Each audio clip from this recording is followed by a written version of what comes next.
Welcome to Layer 03 of the first serial experiment. We would like to recommend that you partake in this experiment with headphones on and the video set to full screen. Please enjoy.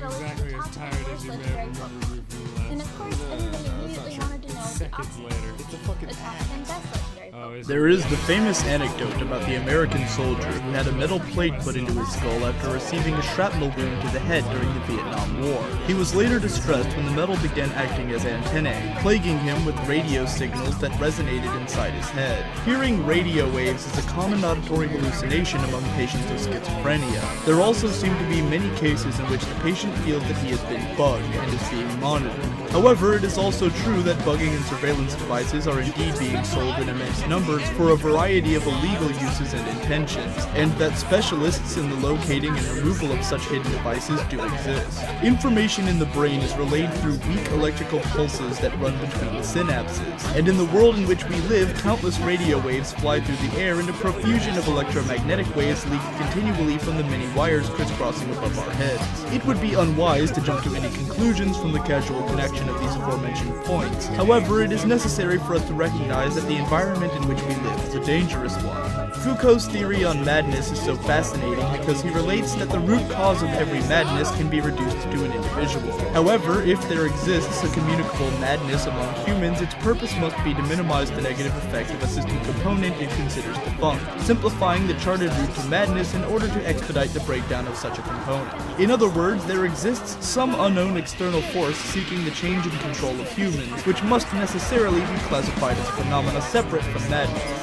If such a process as the one here described of the purposeful systemized metabolism of human consciousness is possible, then it may already be at work. If so, who is behind it?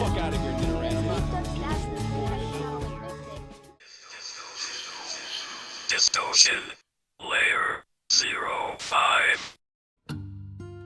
To understand episode 5, I think it's important that we first talk about H.P. Lovecraft. One of the most famous and influential horror authors of all time, the type of stories that he wrote have become synonymous with his name, and the mythological creatures which he created have been built upon by over a century's use by other authors, generating the Cthulhu mythos. The basic idea of Lovecraftian horror is that humanity is insignificant in the grand scheme of the cosmos, and the universe is filled with things so far beyond our comprehension that a person might descend into madness at the mere sight of them. Characters in Lovecraft stories would often stumble randomly onto something completely alien, which would instantly destroy their mind or change them fundamentally forever. Chiaki Kanaka, the writer of serial experiments Lain, started off writing Cthulhu mythos stories. In this episode, Lain's sister Mika plays the role of a Lovecraftian victim. In one fateful moment, without her even realizing what's going on, her consciousness becomes desynchronized. Somehow, a version of herself materializes in the Wired, separate from the self that has been left behind in the physical world. Mika's separation is so violent and she is so unprepared for it that one could miss how it is prophetic of the eventual change that will occur in Lain. The idea of leaving the physical world behind to have an existence in the Wired is that you would create a version of yourself existing solely in the Wired and then kill your physical self. However, if your physical self exists in parallel with a version that exists only in the Wired, then those selves could be split. If Lain's wired consciousness can persist without the presence of her physical self, then it can also have its own experiences and develop separately. This episode gives us the first hints that the intentions of physical Lain and wired Lain may be separating. By now, we are beginning to challenge the notion that leaving your physical body and going to the Wired is actually the transformation that the voices of the Wired have been trying to sell us, and not actually an abandonment of one individual. This episode tosses a lot of technical suppositions our way. The art book quote and some of the faces that Lain learns from in this episode posit how the electromagnetic waves constantly surrounding us and the layering of the Wired over the physical world may be entwined with the electrical synapses which cause our thoughts. In other words, if thought is nothing but the computing of electrical signals, then it is no different from the actions of a computer. And as the world becomes more and more wired, the human brain becomes intimately intertwined with the electrical layer overlaying our world. Therefore, as our brains are exposed to the electrical signals in the air, our thoughts are fundamentally distorted.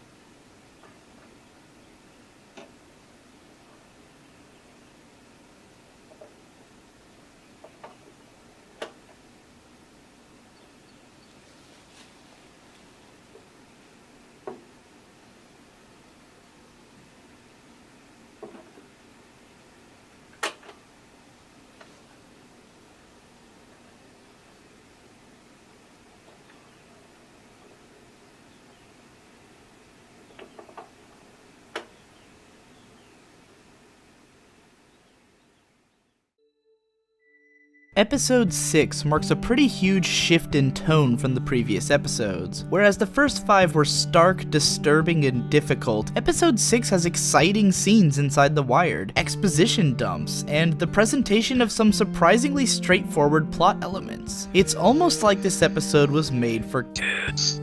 Layer 06. What this episode shows us is that the two sides of Lain, which we saw in the beginning of the show, one which pretends to be ignorant and innocent to an audience of friends and family, and one who is a total hard-ass to an audience of Siberia and the Wired, have at this point gotten so close that we actually see Lain transitioning between them for once. For the first time, we get to witness the physical Lain lapse into her badass persona, both in the flesh and in the Wired. However, as of episode 5, I think it's important to distinguish that the hard-ass Lain, which was originally Lain's persona while using the Wired, is no longer synonymous with Lain of the Wired. At this point, while Lain's harder persona is now more synonymous with her physical form, her Wired form is continuing to morph and take on a life of its own, possibly due to the interference of the Knights. After 5 episodes almost completely lacking in traditional narrative structure, it was downright shocking to see the Knights painted as outright bad guys, experimenting on children and not only betraying but also trying to kill Lain, and doubly so to watch Lain go from the morally ambiguous portrait of mystery to an internet white knight who admonishes the actions of those she deems unjust. All of this is very suspicious given the nature of the series leading up to it, begging the question of whether this is really as cut and dry as it looks, or if we're only seeing it this way because this is how Lain perceives the situation. After all, this episode invites us to a full range of Lain's perspective in a way that no episode until now really has, and almost seems to give us the most pure vision of her character that we've ever gotten. Now, to fit in with the theme of being weirdly unambiguous, allow me to share some info about this project. I first attempted to episodically analyze this series back in 2011 on my anime blog. Even back then, it was a more experimental style of posting with heavy use of art book quotes and images to make my points. However, I only made it up through episode 6, and I didn't even watch the rest of the show at the time. So from here on out, I'll be freshly experiencing the show for the first time in like 7 years, with no idea what kind of analytical points might come up. I'm as in the dark as you are right now, and excited to make the first real progress on this project in its 3 years of running. That's it for Layer 03. Keep an eye out because our next LP is dropping soon.